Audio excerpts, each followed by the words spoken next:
I know for a fact documents are being suppressed. And they're being suppressed to protect individuals. I know the names of the individuals. I know why they're being suppressed.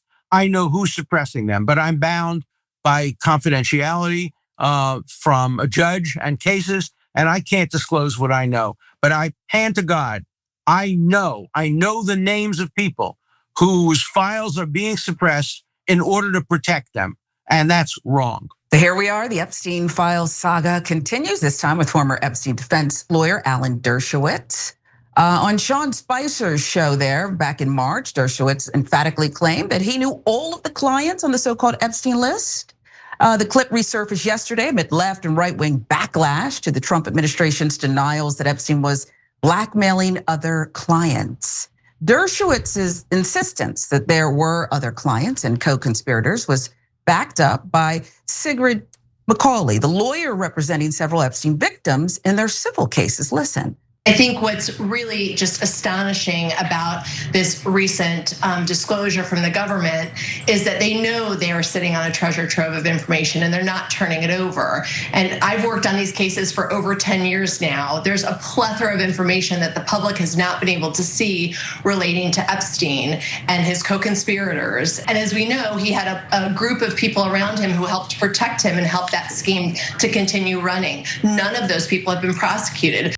All right, folks, and it's getting even sketchier, if you will. We're learning more that the 11 hours of prison footage that the Trump administration released from the night Epstein died may have been altered. Let's talk more about it. With metadata embedded in the video, analyzed by Wired and independent video forensics experts, shows that rather than being a direct export from the prison surveillance system, the footage was modified, likely using the professional editing tool Adobe Premiere Pro.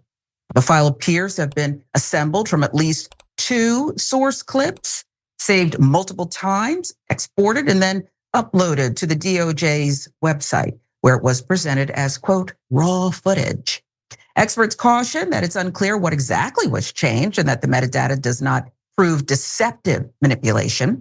Video may have simply been processed for public release using available software with no modifications beyond stitching together 2 clips. But again, it adds to the mystery here with no clear explanation from the Justice Department. We simply can't say for sure what exactly went down that night. Hani Farid, a professor at UC Berkeley, whose research focuses on digital forensics and misinformation, says this about the footage. If a lawyer brought me this file and asked if it was suitable for court, I'd say no. Go back to the source. Do it right. Do a direct export from the original system. No monkey business. DOJ, FBI both refusing to answer questions about this. So, Cenk, look, we've already established that MAGA loyalists are not going to let this go. What more, though, does these revelations today tell us? So we kid around about Captain Underpants because there's a story of how he got a massage at Epstein's place, but he says he kept his shorts on.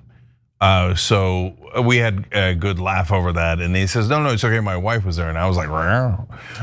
Okay, but because we're the fairest show in America, as I watched that interview with Sean Spicer, I thought, I mean, he's getting me to question if he's really did do anything wrong and why, because he's saying the same thing Steve Bannon is saying, and 2 guys, I can't stand Alan Dershowitz or Steve Bannon, but they're both saying, why don't you release the whole files? Because we didn't do anything wrong. Now people are accusing us. Dershowitz has been accused for a long time, and Bannon just got accused by Elon Musk. So they're like, no, that's it. Just release the goddamn files, because now we're all getting smeared. And Steve Bannon's even calling for a special prosecutor. So, okay. So did Dershowitz do it? I have no idea. How would I know? The government's keeping it a secret, right? So, but I agree with him in this case. Yeah, release the files, then we'll know. So now to the tape. I mean, first of all, they released the tape, and it's a freaking joke. So as I've said many times, on the day that Epstein died, Anna and I were on the air. It was breaking news. And I said, if the camera in the hallway isn't working, they killed him, okay? If the camera in the hallway is working, then it was suicide, then I believe them, right? And then we found out later, oh, golly gee, the camera in the hallway wasn't working. We cannot see his prison cell. I was like, yeah, all right. Color me shocked, right? So now they say, okay, that's all right. We got it. We got the tape.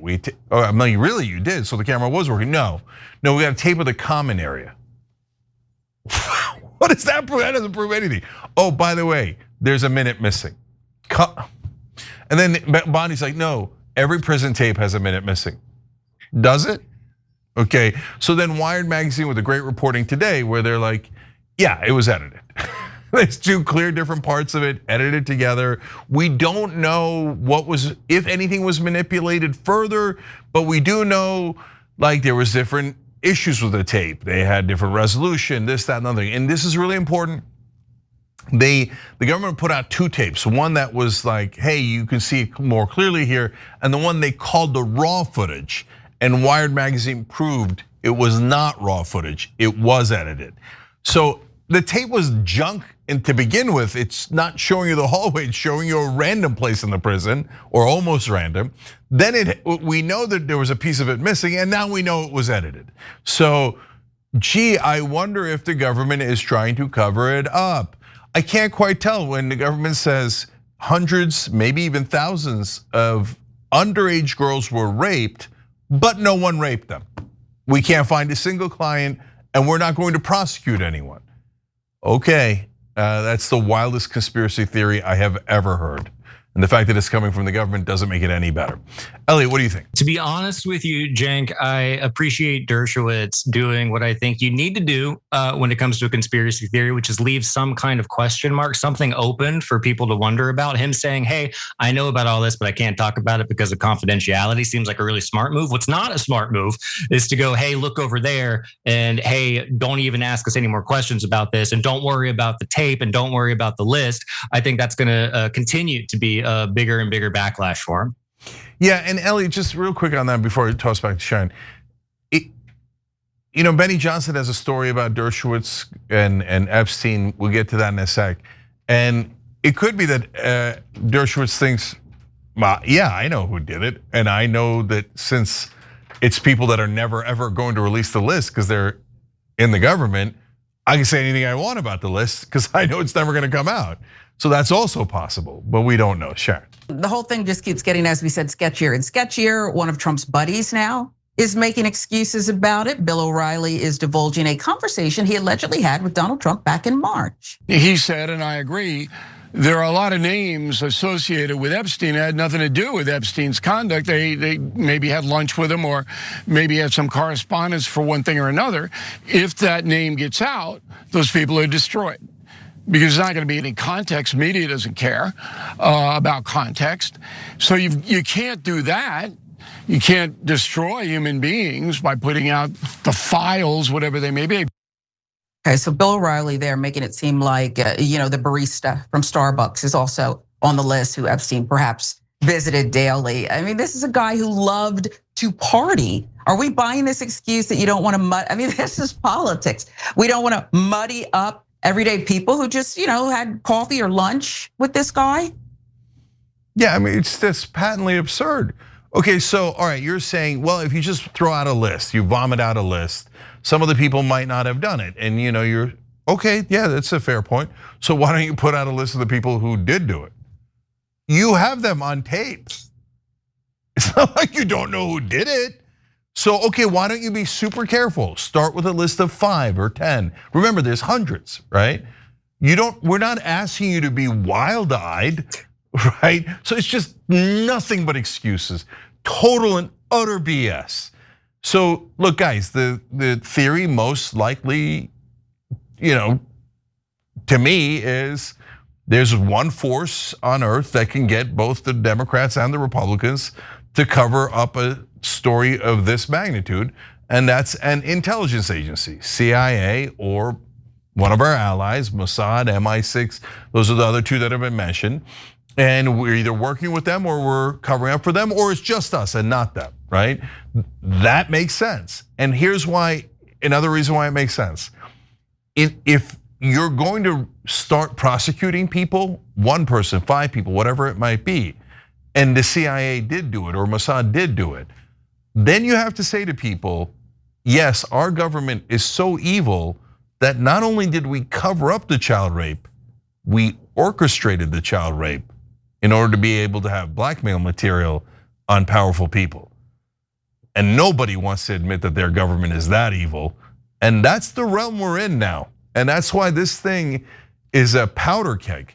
Because I don't think the American people on the right or the left are gonna say, you know what, we're good with it. So maybe every once in a while, a government we don't know, rapes our kids and then or orchestrates a situation where rich and powerful men rape our kids and then get away with it.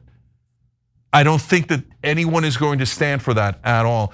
And the thing that I promised, Benny Johnson had a segment with Marjorie Taylor Greene where he claims, it's not me, but he says that he had an interview with Dershowitz earlier where Dershowitz said that he would take Epstein to meet members of parliament in Israel.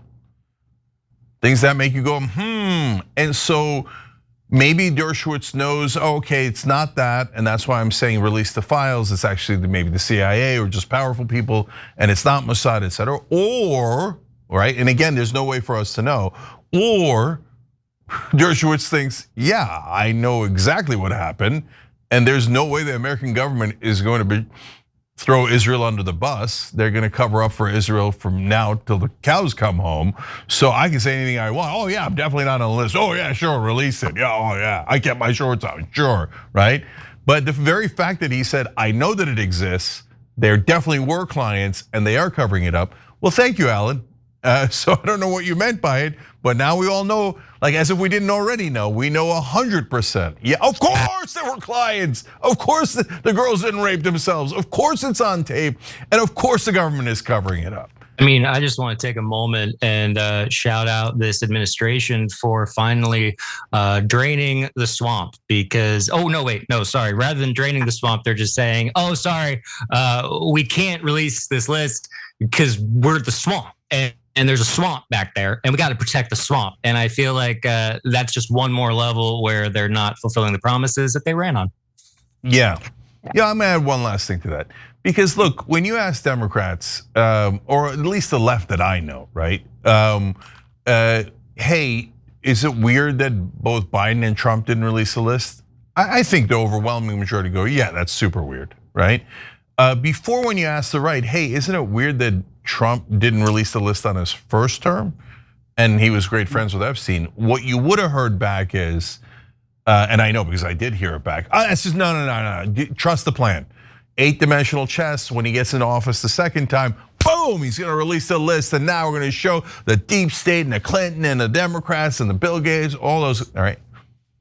Now when you ask MAGA, well, what do you think happened? They're like, yeah, no, they both didn't release it, we're all screwed. We got lied to, and so now the country's united. The government, whether it's Republican or Democrat, will not prosecute any of these powerful people who raped those underage girls. And now there's a very legitimate chance it's because the government was involved in that. And that is a pretty devastating thing to find out about your government. That's why this story is not going away. It's only gonna get bigger and bigger and bigger. Well, that's what I was gonna ask both of you. Is there any diversion that can be created to kind of force people to look away, go in another direction? We've got the assistant FBI director who's in some kind of verbal argument, late breaking with Pam Bondi over this, and people threatening to quit. And it just seems to be growing. Whoever's on the list, it's probably huge, but it's even bigger because people keep speaking to it, not letting it go, and our imaginations are running wild. Yeah, I really don't know. I think that when you look at what's happening right now and the amount of people that are potentially on the list, my first thought when this all started happening was, oh, this must be the distraction. Like this must be something, because this administration is throwing everything at the wall to try to say like, hey, look over there. And at first I thought this was just another one of those things, but them just flat out saying no and stop asking questions about it seems to me so counterintuitive for what they normally do. Like normally they're way smarter than this, and at least that way. And so now I'm going, oh, is this like, how big does this story get and how big will it get? And it seems by the hour to be getting bigger. So we'll see. I don't know. I think it's like, it's TBD. Yeah, I think this is the iceberg. And so like, it's just funny you asked that, Sharon, because during the break, we were discussing here on the set, like the same exact question, and John Iadarola was saying like, Greenland? Is he going to try to invade Greenland to distract? And we were talking about, hey, is he going to, go, oh yeah, we didn't finish off all the uranium, and the Israelis, all right, let's bomb Iran again. But bombing Iran would only be counterproductive. It'd make his base even angrier, right? So I don't think that that'll help. Like, I don't think anybody's going to get distracted by Greenland at this point. So, nah, I don't think so. I don't know what happens. Why can't it be leaked? Leak it, Yeah, I feel like also the one factor here is that this involves Trump personally, and it makes him look bad. And I think that might be a shocker, a driving motivator. Yeah, of course. That's a huge factor in this. And so I can't see how they would distract. But on the other hand, are we going to talk about this for the next 3.5 years until Trump leaves office? I don't know. And Trump does so many maniacal things, right? But I think this is the mother lode.